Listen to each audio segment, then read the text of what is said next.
Selamat datang di channel novel kita. Di sini Mimin akan membagikan alur cerita donghua, horor, misteri, dan lain-lain. Dukung Mimin dengan subscribe dan nyalakan lonceng notifikasinya. Tanpa banyak cincong lagi, mari kita masuk ke alur ceritanya. Let's go! Tao Lai dan yang lainnya sangat gembira.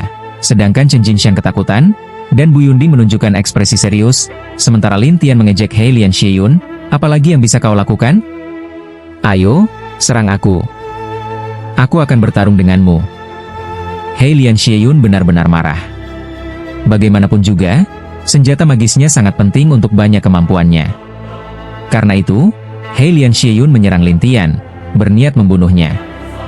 Namun, semua teknik hantu dan keterampilan jiwa miliknya tidak ada gunanya di hadapan Lin Tian. Melihat ini, Bu Yunding pun terkejut, seorang dalam tahap Jin, Golden Realm, punya pertahanan sekuat ini. Setelah menyadari betapa mengerikannya pertahanan Lin Tian, He Lian Xieyun hanya bisa memandang Bu Yunding dan berkata, "Saudara Bu, aku serahkan padamu.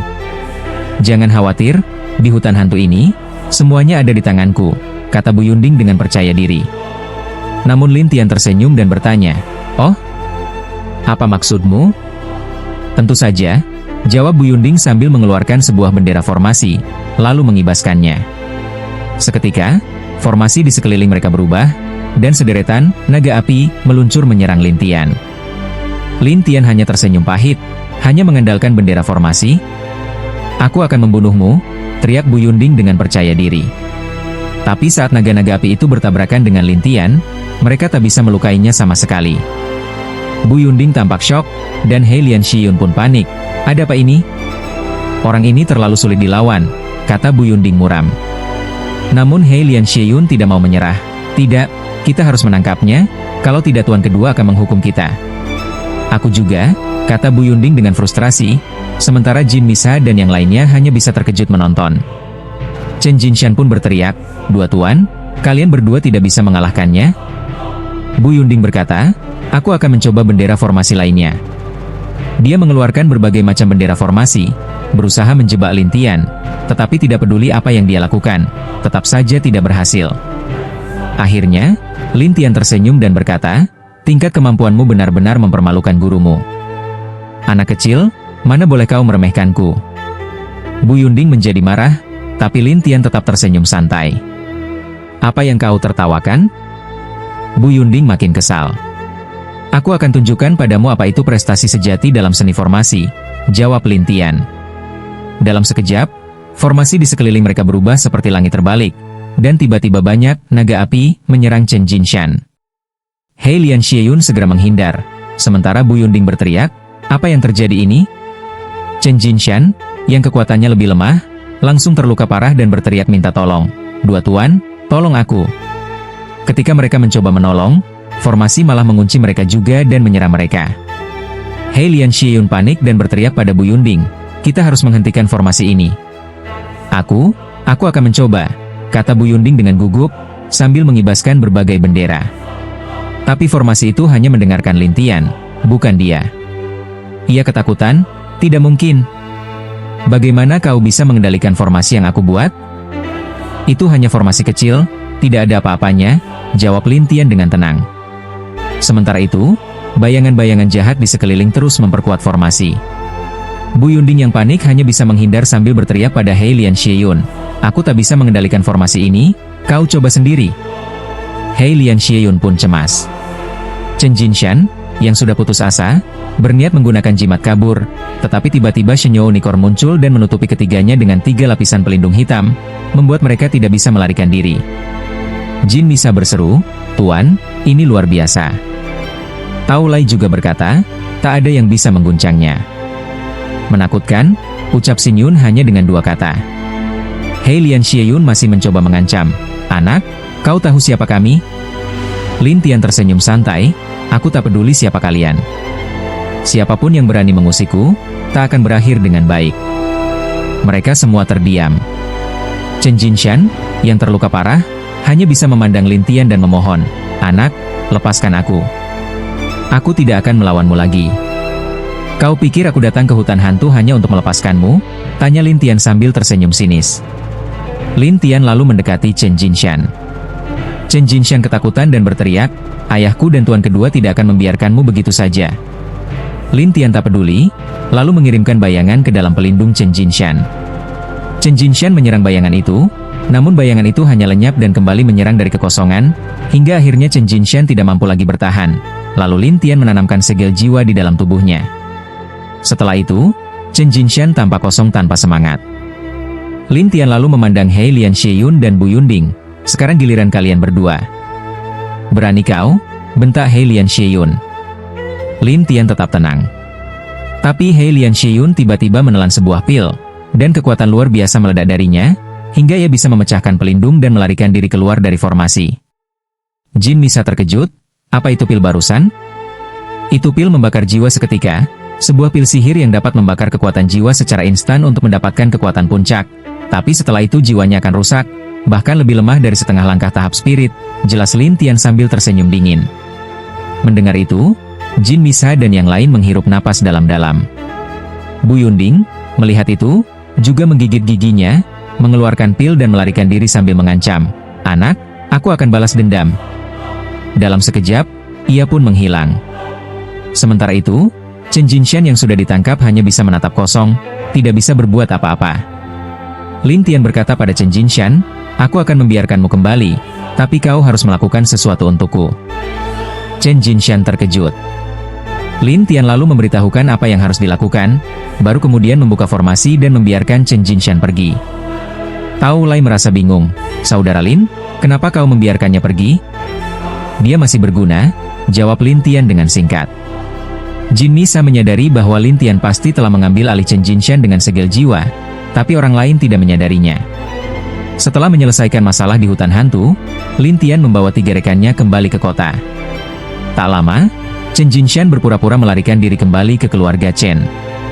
Ketua keluarga Chen, yang sudah menunggu kabar baik, langsung cemberut melihat kondisi Chen Jinshan yang berantakan. "Apa yang terjadi?" Chen Jinshan menceritakan semua kejadian, namun ia menyembunyikan fakta bahwa dirinya telah dikendalikan oleh Lin Tian. Ketua keluarga Chen pun murka. "Jadi, gagal lagi?" "Ayah, aku..." Chen Jinshan mencoba menjelaskan, namun ketua keluarga Chen berkata dingin, "Tuan kedua sudah memerintahkan, kau harus menangkap dia dalam 3 hari." Chen Jinshan terkejut, dan kepala keluarga Chen berkata dengan serius, "Awan jahat penghitam dan puncak buyun pun tidak bisa membantumu. Lalu apa yang akan kau lakukan?" "Ayah, orang itu terlalu sulit untuk dihadapi. Kupikir lebih baik kita mengalihkan perhatian saja," kata Chen Jinshan dengan gelisah. "Mengalihkan perhatian? Maksudmu apa?" "Aku dengar, pangeran muda itu menarik banyak kekuatan dan mengumpulkan banyak orang berbakat. Tapi pangeran kedua dan pangeran keempat selalu berselisih, sehingga mereka tidak terlalu memperhatikan pangeran muda. Bagaimana kalau kita gunakan dia untuk menarik perhatian mereka?" Menurut pengaturan Lin Tian, Chen Jinshan mengatakan semua yang perlu ia katakan. Kepala keluarga Chen berkata dingin, "Pangeran kedua sudah mengetahui ini." "Apa maksud pangeran kedua?" "Pangeran muda sudah berjanji kepada pangeran kedua bahwa dia tidak akan ikut campur dan tidak tertarik dengan tahta," jelas kepala keluarga Chen.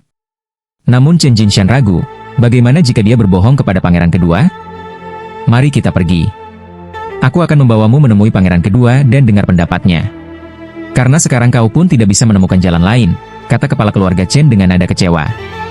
"Baik, ayah," jawab Chen Jinshan dengan hormat. Kemudian, kepala keluarga Chen membawa Chen Jinshan pergi hingga tiba di sebuah halaman besar yang dijaga ketat, penuh dengan ahli-ahli yang berpatroli. Chen Jinshan sudah lama mendengar tentang ketatnya pengamanan kediaman pangeran kedua, dan kini melihat langsung membuat hatinya semakin gelisah. Tak lama kemudian, Chen Jinshan dibawa ke sebuah paviliun tempat pangeran kedua berbaring santai di kursi malas, seolah sedang tidur. Di sampingnya, ada 2 orang yang berlutut, awan jahat penghitam dan puncak buyun. Melihat mereka berdua di sana, Chen Jinshan terkejut. Pangeran kedua, dengan mata terpejam, berkata, "Kalian juga sudah datang." Kepala keluarga Chen bertanya ragu, "Mereka berdua?" "Mereka datang untuk mengakui kesalahan, dan kupikir kalian juga akan datang, jadi aku tunggu di sini agar bisa bicara sekaligus," jawab pangeran kedua dengan tenang. Kepala keluarga Chen mengernyit dan berkata, "Pangeran kedua, anak bodoh ini tidak berguna, saya merasa sangat malu." "Aku tahu semuanya," kata pangeran kedua dengan nada dingin. Kepala keluarga Chen bertanya dengan gelisah, "Apa yang ingin pangeran kedua lakukan?" "Orang sehebat itu, aku ingin merekrutnya." "Bagaimana menurutmu?" Semua orang langsung terkejut. Kepala keluarga Chen pun berkata serius, kami sudah berulang kali gagal menghadapinya. Mungkin dia lebih memilih pangeran keempat. Mendengar itu, pangeran kedua membuka matanya dan berkata dingin, kalau dia memang berpihak pada pangeran keempat, maka dia harus mati. Tapi orang itu sangat sulit untuk ditangani, keluh kepala keluarga Chen. Itu urusan kalian, jawab pangeran kedua dengan dingin. Lalu kepala keluarga Chen menceritakan semua rencana Chen Jinshan. Setelah mendengarnya, pangeran kedua menatap dingin ke arah Chen Jinshan dan bertanya, apa maksudmu? Chen Jinshan langsung berlutut ketakutan. Pangeran kedua, menurut saya lebih baik kita gunakan pangeran muda untuk menangani pemuda itu dan pangeran keempat, daripada kita sendiri yang melawannya. Pangeran muda tidak suka berurusan dengan perebutan kekuasaan. Kalau tidak, sudah lama aku mencoba merekrutnya, tapi tidak berhasil, kata pangeran kedua dengan nada lesu. Tapi pangeran muda menyukai orang-orang berbakat. Jika Anda merekomendasikan pemuda berbakat itu, dia pasti akan mencoba merekrutnya, saran Chen Jinshan. Merekrutnya? Bukankah itu malah memperkuat pangeran muda? Apa kau pikir aku bodoh? Mata pangeran kedua bersinar dingin. Tidak, pangeran kedua.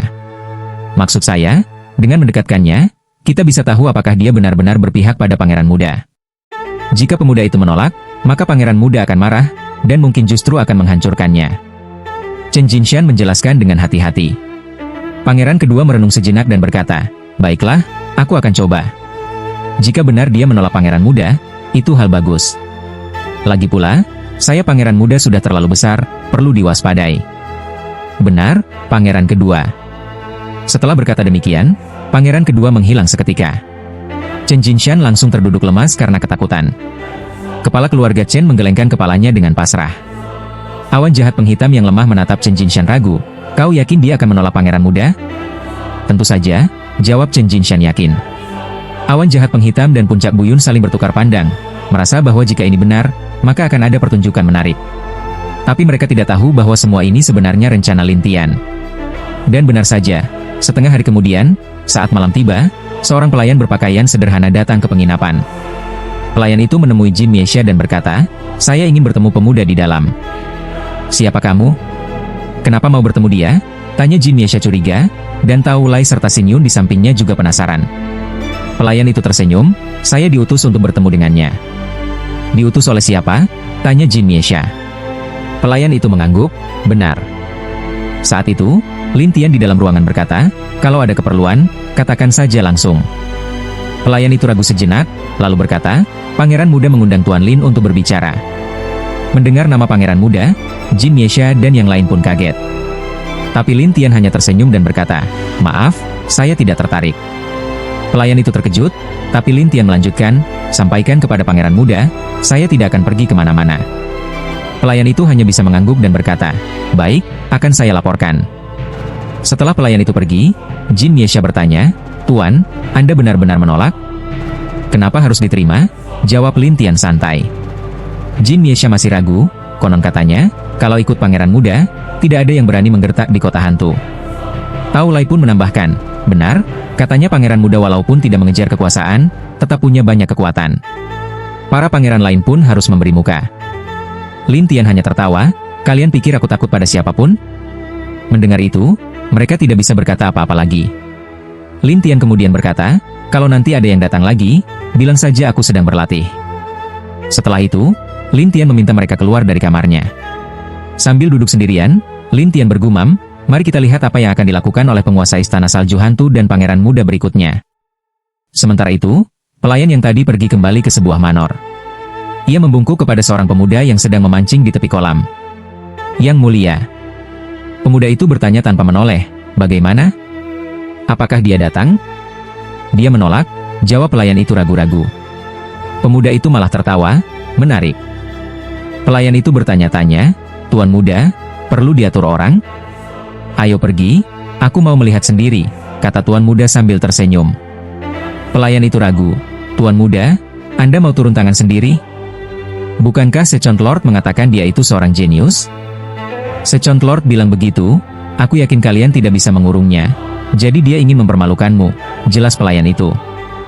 Aku sudah dengar tentang mereka akhir-akhir ini, kata Tuan Muda sambil tersenyum, tapi pelayan itu ragu, kedua pangeran itu jelas tak mampu mengatasi bocah itu, jadi mereka menyerahkan masalah ini padamu.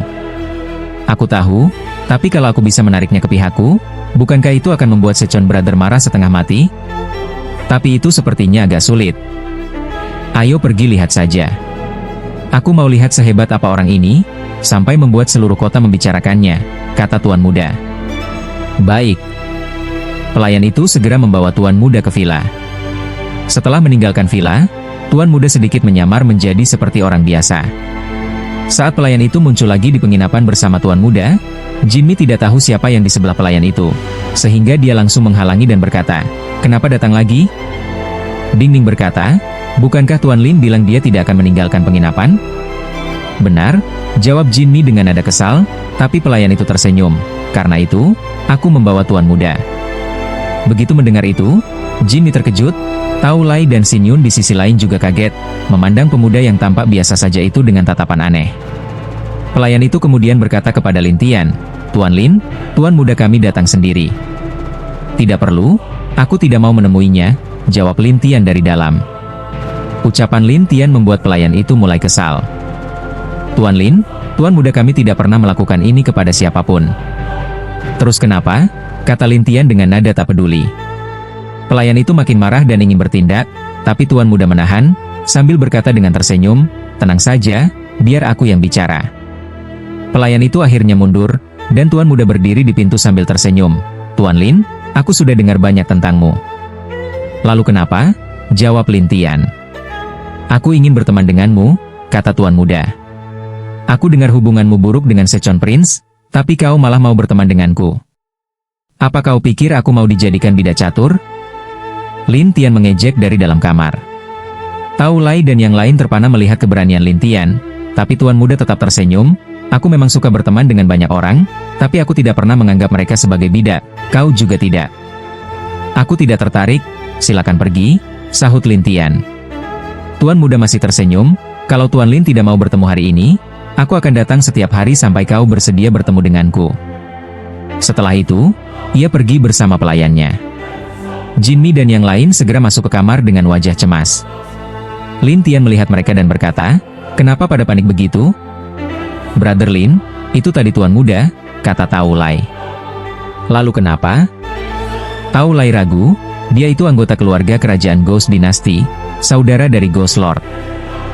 Lin Tian tertawa, "Aku tidak takut Secon Prince, kenapa harus takut sama dia?" Tao Lai langsung mengacungkan jempol, "Keren banget. Tapi setelah hari ini, kau pasti sudah menyinggung Tuan Muda itu," tambahnya. "Katanya dia mau datang tiap hari." "Aku mau lihat dia bisa bertahan berapa lama," ujar Lin Tian santai, lalu mengusir mereka keluar. Sementara itu, Lin Tian diam-diam membuntuti Tuan Muda dan pelayannya dari kejauhan. Ding Ding bertanya, "Tuan Muda, mau kirim orang untuk mengurusnya?" "Orang itu menarik, aku harus datang setiap hari," jawab Tuan Muda sambil tersenyum. Pelayan itu cemas, tapi sepertinya dia benar-benar tidak mau berbicara dengan Anda. Tipe jenius seperti itu biasanya sombong. Tapi kalau sabar, pasti ada jalannya untuk menaklukkannya, kata Tuan Muda dengan percaya diri. Pelayan itu mengangguk, "Baik." Setelah itu, Tuan Muda Wang membawa pelayannya kembali ke villa. Sementara Lin Tian tidak berani masuk terlalu dalam karena terlalu banyak ahli tersembunyi. Jadi ia hanya berkeliling mencari jejak Ghost Snow Palace Lord atau Tian Luo. Namun hingga malam berlalu, Lin Tian tidak menemukan apa-apa dan akhirnya kembali mengintai dari kejauhan. Di kediaman Secon Prince mendengar laporan mata-mata dan terheran. "Oh, Tuan Muda itu belum gila?" Pemimpin keluarga Chen ragu, mungkin Tuan Muda sedang merencanakan sesuatu? Tapi Chen Jinshan berkata, mungkin Tuan Muda mau menaklukkannya dengan kesabaran. Secon Prince tertawa, "Dengar-dengar, siapapun yang disukai Tuan Muda pasti bisa direkrut. Aku ingin lihat kali ini." Pemimpin keluarga Chen dan yang lainnya hanya diam. Sementara itu, Secon Prince terus menyuruh orang mengawasi pergerakan Tuan Muda dan Lin Tian. Di villa, Tuan Muda masih memancing seperti biasa. Hingga beberapa hari kemudian, ia kembali datang ke penginapan pada malam hari. Hasilnya tetap sama, Lin Tian tetap menolaknya.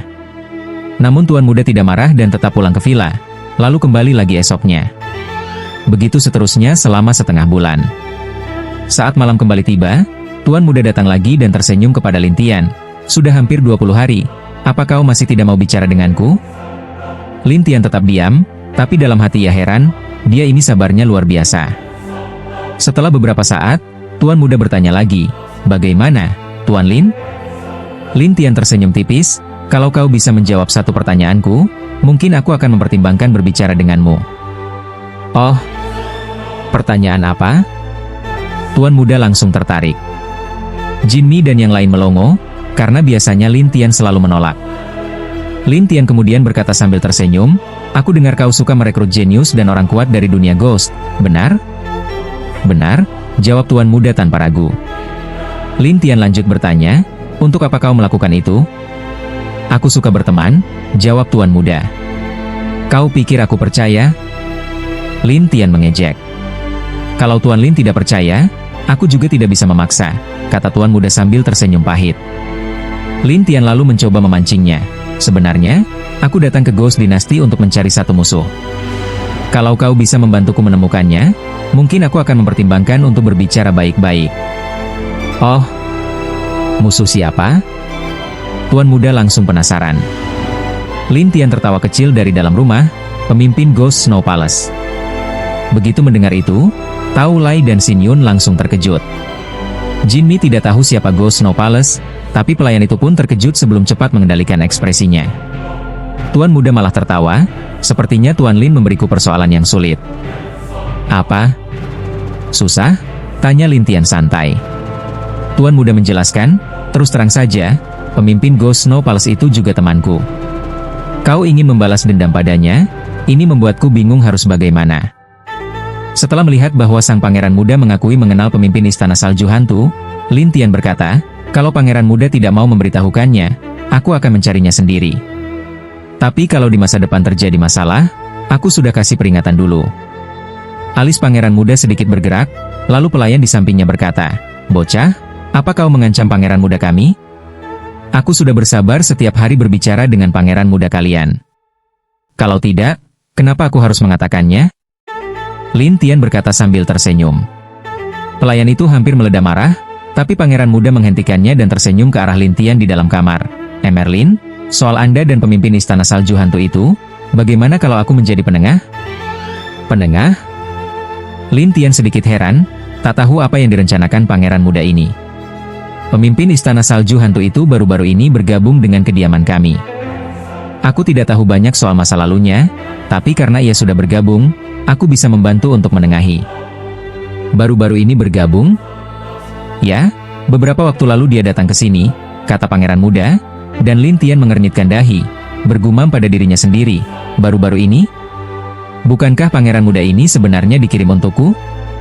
Siapa sebenarnya dalang dibalik pemimpin Istana Salju Hantu?"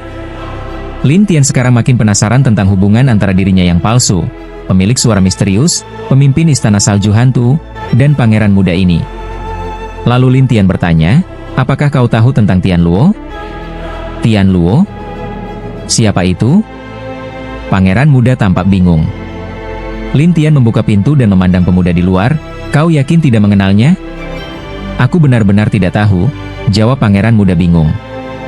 Lin Tian menatapnya, lalu berkata, "Kalau begitu, bisakah kau mencari pemimpin Istana Salju Hantu? Kalau Emerlin ingin bertemu dengannya, aku bisa segera memanggilnya." "Baik, tolong panggilkan dia, tapi dia mungkin tidak mau mendengarkanmu, bahkan mungkin melarikan diri." "Aku sudah bilang, aku akan jadi penengah. Tentu saja aku akan membuat kalian berdua duduk dan bicara baik-baik," kata pangeran muda dengan percaya diri. "Baiklah, buat janji, lalu beritahu aku," kata Lin Tian sambil menutup pintu. Melihat ini, pangeran muda hanya tersenyum puas, lalu pergi bersama pelayannya meninggalkan penginapan. Adapun Jin Mi yang ingin bertanya, Lin Tian hanya berkata, "Jangan banyak tanya." Membuat ketiga orang itu tidak berani masuk ke kamar, hanya menunggu di luar. "Apa yang sebenarnya kau rencanakan?" tanya Tao Lai penasaran. Jin Mi berkata, "Ku dengar pangeran muda itu suka menjaring orang-orang hebat, apapun biayanya, bahkan kalau harus ditolak berkali-kali. Tapi bagaimana kalau orang yang dia jaring justru punya dendam? Misalnya sekarang, Brother Lin dan pemimpin Istana Salju Hantu?" tanya Tao Lai. "Yang itu, aku tidak tahu," jawab Jin Mi sambil menggeleng. Tao Lai juga penasaran, "Aku ingin lihat, apa yang akan dilakukan pangeran muda itu." Sementara itu, Lin Tian di kamar terus mengatur bayangannya untuk mengikuti pangeran muda, ingin melihat bagaimana dia akan menghubungi pemimpin istana salju hantu. Di jalan, pelayan itu mengeluh, "Pangeran muda, orang itu jelas-jelas memanfaatkanmu lagi." "Kau pikir aku bodoh?" Pangeran muda tersenyum tenang. "Kalau begitu kenapa kau masih menyetujuinya? Kenapa kau mau mengundang pemimpin istana salju hantu?" Pelayan itu tidak mengerti, tapi pangeran muda berkata, "Selama aku menyukai seseorang, tidak ada yang tidak bisa aku taklukkan, hanya saja prosesnya kadang harus buang-buang waktu." "Jadi kau benar-benar berencana mempertemukan mereka?" "Ya," jawabnya pasti. Pelayan itu masih tidak mengerti, apa pemimpin istana salju hantu mau datang? "Tenang saja, kalau aku yang berbicara, dia pasti mau," jawab pangeran muda percaya diri. Lalu mereka kembali ke kediaman pangeran muda, sedangkan Lin Tian hanya bisa mengintai di luar, karena tidak bisa masuk ke dalam untuk melihat apa yang sedang dilakukan. Di dalam studi, pangeran muda menghadap sebuah cermin aneh yang dikelilingi kerangka-kerangka kecil. Ia mengendalikan kerangka-kerangka itu hingga terdengar suara krek-krek, dan kemudian bayangan pemimpin istana salju hantu muncul di cermin. "Pemimpin istana salju," pangeran muda tersenyum. "Ada apa pangeran muda memanggilku?" tanya pemimpin istana salju. "Ada seseorang yang ingin bertemu denganmu."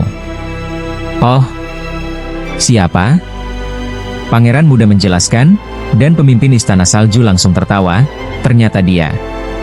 "Aku ingin menjadi penengah," kata pangeran muda sambil tersenyum.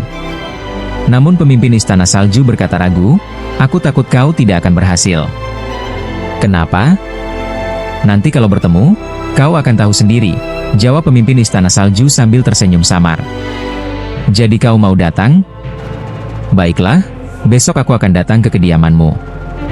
"Bagus, aku akan bersiap-siap," kata pangeran muda. Setelah komunikasi diputus, Lin Tian masih menunggu di luar kediaman. Keesokan harinya, pangeran muda mengutus pelayannya ke penginapan untuk mengundang Lin Tian. Setelah diinformasikan oleh pelayan, Lin Tian mulai meragukan dalam hati, apakah pemimpin istana salju hantu benar-benar akan datang? Setelah menunggu, karena tidak melihat tanda-tanda kemunculannya, Lin Tian langsung pergi ke kediaman pangeran muda. Di luar kediaman, pelayan yang menunggu berkata, "Silakan masuk." Lin Tian tersenyum dan menggoda pelayan itu, "Sepertinya kau tidak suka padaku." "Memangnya perlu disukai?" jawab pelayan itu ketus. "Oh, kenapa begitu?" "Karena kau lemah tapi sok besar kepala," jawab pelayan itu tanpa basa-basi. Lin Tian hanya tertawa, "Beginikah caramu memperlakukan tamu?" Pelayan itu malas meladeni Lin Tian dan langsung membawanya ke halaman dalam. Di sana, pangeran muda sedang memancing. Melihat Lin Tian mendekat, pangeran muda berdiri dan tersenyum. "Kau datang juga?" "Bagaimana? Sudah datang?" tanya Lin Tian sambil melirik sekeliling, tak menemukan sosok yang dicari. "Tenang saja, sebentar lagi dia akan tiba," jawab pangeran muda sambil tersenyum. Lin Tian masih curiga, sampai tiba-tiba terdengar tawa dari arah koridor, sudah lama tidak bertemu. Ketika Lin Tian menoleh, ia melihat pemimpin istana salju hantu berjalan santai mendekat. Pangeran muda tersenyum, "Aku tidak tahu banyak soal urusan kalian, tapi kuharap masalah kalian bisa diselesaikan di sini." Pemimpin istana salju hantu memandang Lin Tian dan tersenyum. "Aku datang karena menghargai pangeran muda ini, jadi jangan terlalu bersemangat." "Apa aku terlihat bersemangat?" kata Lin Tian tenang. "Tapi aku lihat matamu begitu bersemangat," balas pemimpin istana salju hantu sambil tertawa kecil. Lin Tian menatapnya tajam, lalu berkata, "Kau ini hanya bayangan saja. Karena pangeran muda ingin menjadi penengah, aku rasa tidak perlu datang dengan wujud asli, kan?" Bayangan pemimpin istana salju hantu tertawa ringan dan berkedip. Lin Tian mendengar ini, lalu menertawakannya. "Penengah? Bukankah itu yang dikatakan oleh Tuan Muda?" Pemimpin istana salju hantu tersenyum ke arah Tuan Muda, dan Tuan Muda pun tersenyum kepada mereka berdua. "Kalau ada masalah, duduklah dan bicarakan baik-baik." Namun pemimpin istana salju hantu berkata sambil tersenyum, "Tapi, Tuan Lin kita ini tidak mau." Tuan Muda menatap Lin Tian dan bertanya, "Tuan Lin, maukah Anda duduk dan bicara?" Tetapi Lin Tian menatap tajam sang pemimpin istana dan berkata, "Di mana Tian Luo?" "Tuan Lin, itukah sikap Anda?" "Kalau begitu, apalagi yang perlu dibicarakan?" Pemimpin istana itu tampak tersenyum, sementara Lin Tian mencibir, "Sepertinya kau memang tak ingin bicara, Ya? Aku memang tidak akan memberitahumu di mana gadis itu, kata pemimpin istana, tapi Lin Tian menatapnya tajam. Lalu kenapa kau datang? Aku datang untuk melihat bagaimana ketidakberdayaan dan kemarahanmu. Pemimpin istana itu tertawa setelah berkata begitu. Wajah Lin Tian menjadi dingin. Kau akan menyesal. Menyesal? Itu tidak mungkin. Pemimpin istana itu tertawa jahat. Tanpa basa-basi, Lin Tian langsung mengeluarkan tanduk tunggal Shenyou dan menyelimuti sang pemimpin istana dengan lapisan hitam. Pemimpin istana itu tetap tersenyum dan berkata, aku ini hanya bayangan. Meski kau membunuhku, itu tidak banyak berpengaruh. Tapi bayanganmu memiliki kesadaranmu. Selama aku menariknya keluar, aku bisa tahu di mana kau berada, kata Lin Tian dingin. Aku tidak percaya kau bisa melakukannya, balas pemimpin istana. Lin Tian pun langsung bertindak, menggerakkan bayangan untuk menyerang. Pemimpin istana itu berusaha menghindar, namun bayangan itu terus menyerangnya tanpa henti, membuatnya akhirnya berteriak kepada Tuan Muda. Tuan Muda, suruh dia berhenti. Tuan Muda hendak berbicara, tetapi Lin Tian berkata, ini salah dia sendiri. Kalau tidak ingin ada masalah, jangan ikut campur. Setelah itu, Lin Tian terus menekan bayangan pemimpin istana. Tuan Muda akhirnya hanya bisa berdiri mematung, sementara pelayan bertanya, apa yang harus kita lakukan sekarang, Tuan Muda? Tunggu saja dulu, gumam Tuan Muda. Pelayan itu bingung, tapi tak bisa berbuat apa-apa selain menunggu. Beberapa saat kemudian, Lin Tian berhasil menyegel bayangan pemimpin istana, lalu menyimpan tanduk Shenyou itu. Tuan Muda berkata, Tuan Lin, bagaimanapun dia adalah tamu yang kuundang. Sebaiknya lepaskan dia.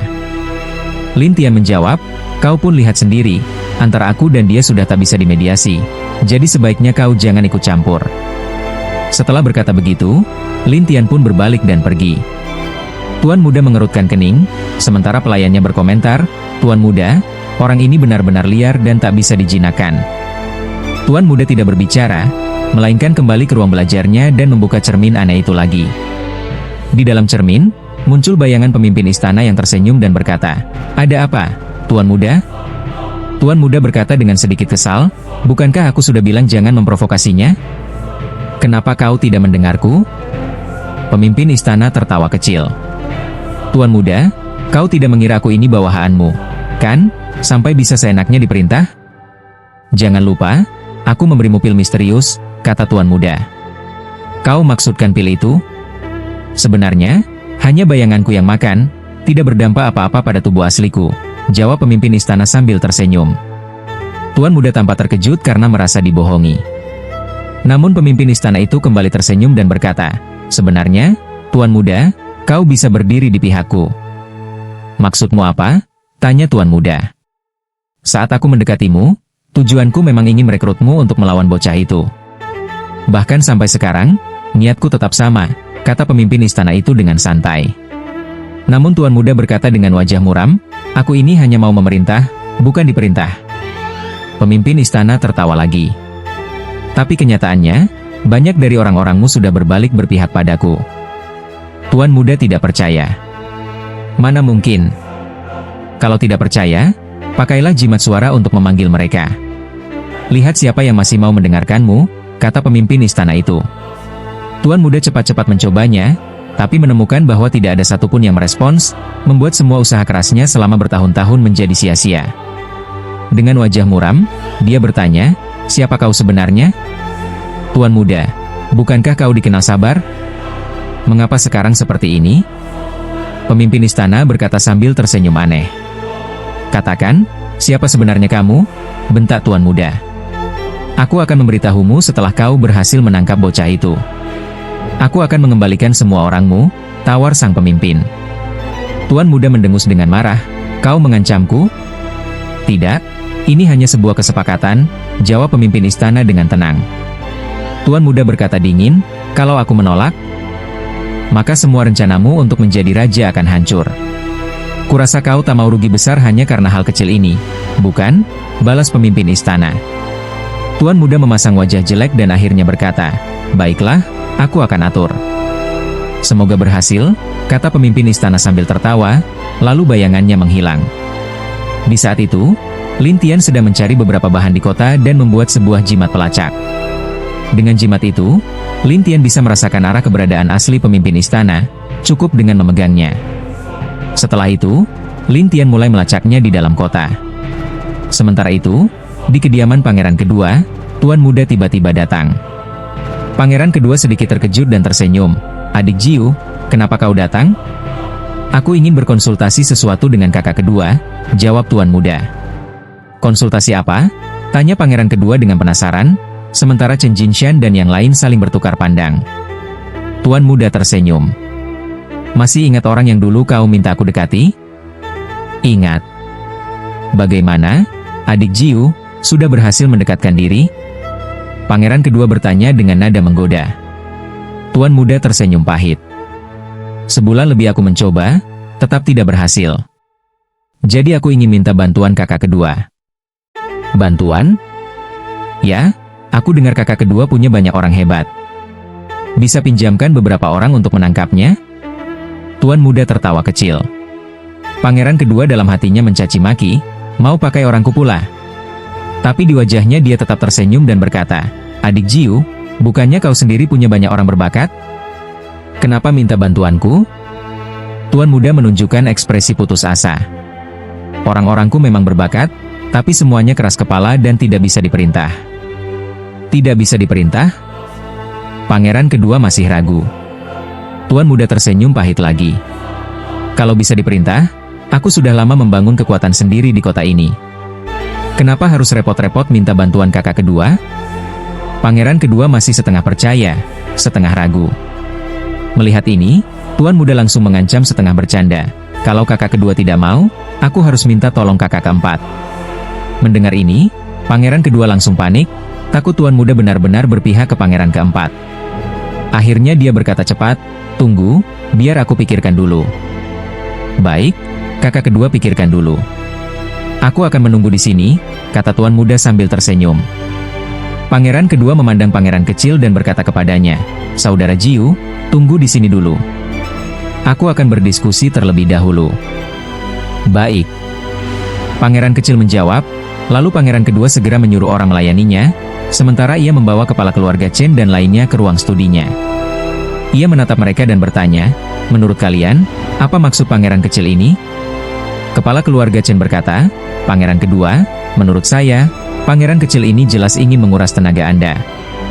He Lianxiyun dan Bu Yunshan juga berpikir demikian. Tapi Chen Jinshan tidak bicara dan malah diam-diam memberitahu Lin Tian tentang situasi ini. Saat itu, Lin Tian masih mencari keberadaan pemimpin istana di kota, dan ia tertawa, "Pangeran kecil ini berniat memulai masalah denganku?" Namun, itu tidak terlalu mengganggu Lin Tian. Ia kini sudah memiliki pelacak yang mengunci bayangan pemimpin istana. Dengan sedikit waktu lagi, ia bisa menemukan lokasi sebenarnya. Karena itu, Lin Tian memilih untuk terus mengabaikan mereka. Di ruang studi kediaman pangeran kedua, setelah berdiskusi dengan kepala keluarga Chen dan lainnya, pangeran kedua menyimpulkan bahwa pangeran kecil memang hanya ingin menempel padanya. Mereka merasa bahwa jika mereka membantu, itu hanya akan membuang tenaga. Namun, pangeran kedua mengernyit, kalau kita tidak membantunya, dia mungkin akan pergi ke saudara keempat. Kepala keluarga Chen berkata, pangeran keempat mungkin juga tidak akan membantu. Memang begitu, tapi wajah pangeran kedua tetap serius. Kepala keluarga Chen berkata, terserah keputusan pangeran kedua. Biarkan aku pikirkan dulu. Pangeran kedua berpikir lama, akhirnya berkata, kita bisa pura-pura membantu, kirim beberapa orang untuk menghadapi dia, tapi secara diam-diam kita pastikan tidak sungguh-sungguh melukainya. Itu ide bagus. Kepala keluarga Chen setuju, dan pangeran kedua tampak senang lalu mengajak mereka keluar. Saat pangeran kedua keluar, pangeran kecil bertanya dengan tersenyum, bagaimana, saudara kedua? Aku sudah memutuskan untuk mengirim orang untuk menangkapnya secara langsung. Nanti kalau sudah dapat, aku akan serahkan padamu. Bagaimana? Kata pangeran kedua. Saudara kedua, serius? Tentu saja. Orang ini juga musuhku. Bahkan kalau kamu tidak memintanya, aku juga tetap ingin menghabisinya. Awalnya aku kira dia berbakat, jadi aku rekomendasikan ke kamu, tapi ternyata dia sulit ditaklukkan. Jadi lebih baik kutangkap dulu, baru kuserahkan padamu. Mendengar ini, pangeran kecil pun tersenyum. Baik, aku tunggu. Bagus. Pangeran kedua pun mengantar pangeran kecil pergi. Begitu ia pergi, wajah pangeran kedua langsung berubah dingin. Ia lalu berkata pada Chen Jinshan, "Chen Jinshan, kau bawa He Lian Shiyun dan yang lainnya, bersama beberapa orang lagi, pergi berpura-pura menangkap si bocah itu di kota. Tapi ingat, jangan benar-benar menyerang, cukup buat keributan saja." "Siap." Chen Jinshan menjawab, lalu segera membawa orang-orangnya pergi. Kepala keluarga Chen sempat bertanya, bukankah katanya pangeran kecil itu cerdas? Apa dia tidak akan menyadari? Menyadari? Apa dia punya bukti? Toh aku sudah kirim orang. Pangeran kedua berkata dengan percaya diri. Kepala keluarga Chen mengangguk dan pergi. Sementara itu, pangeran kedua bergumam dingin, "Saudara Jiu, kau pikir aku bodoh? Menangkap musuhku untukmu? Konyol." Kemudian, pangeran kedua masuk kembali ke kediamannya. Sementara pangeran kecil, di jalanan, melihat Chen Jinshan membawa orang-orang mengelilingi penginapan. Ia berpikir, bagaimanapun, aku sudah minta bantuan pangeran kedua. Meski mereka gagal menangkapnya, aku rasa wanita itu juga tak bisa menuntutku. Setelah itu, ia tersenyum aneh dan kembali ke rumahnya. Ia langsung ke ruang studi, membuka cermin ajaib. "Bagaimana, pangeran kecil?" Pemimpin istana bertanya dengan senyum. Pangeran kecil menjawab serius, "Aku sudah minta saudara kedua untuk mengirim orang." "Oh, apa dia sungguh mau membantu?" Pangeran kecil tersenyum, "Pemimpin istana salju, kau tidak tahu saja. Akhir-akhir ini saudara kedua itu paling benci pada bocah itu. Aku yakin, saudara kedua sangat ingin dia mati di kota ini. Kalau begitu, bagus. Tunggu saja kabar dariku. Kalau sudah ditangkap, akan langsung kuserahkan padamu." "Baik." Kemudian sambungan komunikasi mereka terputus, dan pangeran kecil tersenyum licik, "Mau aku bantu menangkap dia?" Mimpi saja. Pemimpin istana tidak tahu bahwa baik pangeran kedua maupun pangeran kecil sebenarnya tidak sungguh-sungguh ingin berurusan dengan Lin Tian. Pangeran kecil sebenarnya mengagumi Lin Tian, tidak ingin melawannya. Sedangkan pangeran kedua menganggap pangeran kecil hanya ingin memanfaatkan dirinya, jadi ia pun malah sungguh-sungguh membantu. Saat itu di kota, Chen Jinshan membawa orang-orang yang luka parah dan pasukan kecil, mengelilingi penginapan, berteriak-teriak, tanpa ada aksi nyata. Sementara Lin Tian, setelah melihat reaksi mereka yang setengah hati, hanya tertawa dalam hati. Apa sih maunya dua orang ini? Kemudian, pangeran kecil mengirim pesan suara kepada Lin Tian. Setelah Lin Tian membaca pesan itu, ia tertawa pahit, "Aku dijebak?" Lin Tian lalu membalas pesan itu, bertanya-tanya, dan akhirnya ia tahu tujuan asli pemimpin istana salju. Ternyata, pemimpin istana itu datang ke pangeran kecil hanya untuk mencari informasi tentang segel penguasa hantu, bukan benar-benar untuk menyerang Lin Tian. Setelah tahu kebenarannya, Lin Tian sadar kalau pemimpin istana salju sebenarnya dipermainkan pangeran kecil, dan pangeran kedua pun enggan membantu. Chen Jinshan yang kini berpura-pura menangkapnya, justru adalah orang Lin Tian sendiri, membuat Lin Tian tertawa. Kalau wanita itu tahu kebenarannya, kira-kira dia bakal seperti apa? Mengingat itu, Lin Tian tersenyum dan pergi ke sebuah tempat bernama Paviliun Rahasia Hantu, Guimi Pavilion.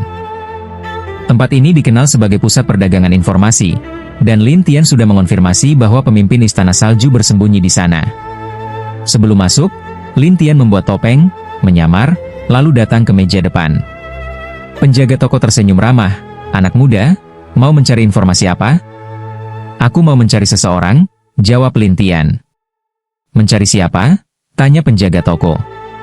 "Aku mencari pemimpin istana salju," kata Lin Tian. Penjaga toko masih tersenyum, "Kami tidak punya orang seperti itu di sini." "Oh, benarkah?" "Benar." Penjaga toko menggeleng. Namun, saat itu, seorang pelayan perempuan datang dan bertanya, "Anak muda, untuk apa kau mencari pemimpin istana salju?" "Ada urusan penting," jawab Lin Tian. "Apa urusannya?" tanya pelayan itu penasaran. Lin Tian berkata, "Aku tahu di mana segelnya berada." Pelayan itu terkejut, "Kau benar-benar tahu?" "Ya." Lin Tian mengangguk. "Kalau begitu, Tunggu sebentar, aku akan laporkan pada Nona. Melihat itu, penjaga toko bertanya ke pelayan, Nona San itu siapa? Apa dia pemimpin Istana Salju? Pelayan itu tersenyum, pemimpin Istana Salju, itu nama kecil dari Nona kami. Setelah itu, pelayan itu bergegas pergi, dan penjaga toko berkata, tenang saja, aku akan menjaga dia. Terima kasih, jawab Lin Tian sambil tersenyum kecil dalam hati. Sepertinya pangeran kecil benar, wanita ini memang sedang mencari keberadaan segel penguasa hantu. Ya, waktunya habis. Bersambung ya bos. Besok kita lanjut lagi, oke?